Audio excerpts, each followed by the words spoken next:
The last echo. Most people fear silence. I fear the sounds that shouldn't be there.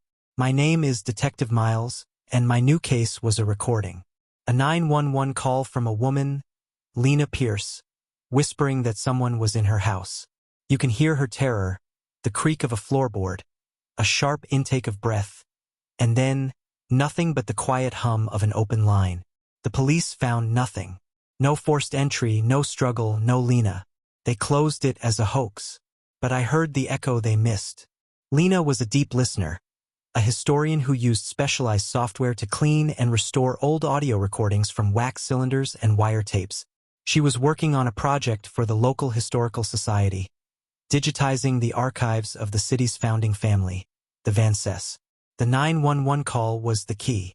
When I isolated the audio, stripping away the fear and focusing on the silence, I found it.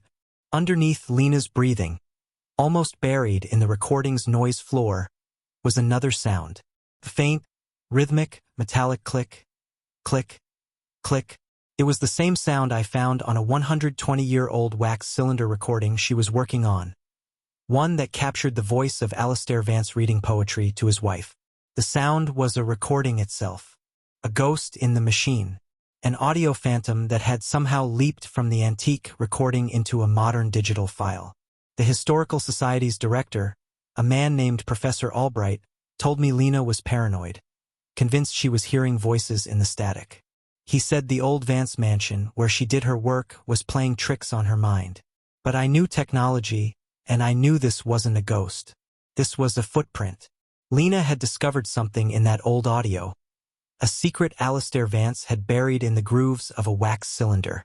A secret someone was willing to kill to keep hidden. The click, click, click wasn't random. It was a mechanical sound, out of place in a quiet room. The sound of a specific type of antique clock, one that was only wound once a week.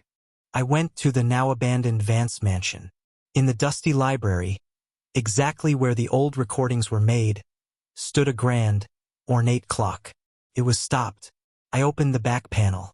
Tucked inside the clockwork, wrapped in oilcloth, wasn't a treasure map or a stack of bonds. It was a confession. Alistair Vance hadn't died of natural causes. He had been poisoned by his business partner, whose descendants were now powerful, respected figures in the city. Professor Albright was one of them. He knew the confession existed, hidden in the one place no one would look for a document. Inside a sound. Lena's audio restoration software had become so advanced it began to pick up the sound of the clock's mechanism from the original 1903 recording. When she heard the same distinctive clicking on her own home security system's audio, she realized the truth. The killer's descendant was in her house, planting evidence. The click was from the unique pocket watch he always carried, a family heirloom. Albright had to silence her before she understood what she had found. He didn't take her. He made her vanish to make her look unstable, while he continued his search for the physical proof. We found Lena locked in a soundproof room in the Historical Society's basement, unharmed but terrified. Albright was arrested, the confession was uncovered, and a century-old murder was finally solved.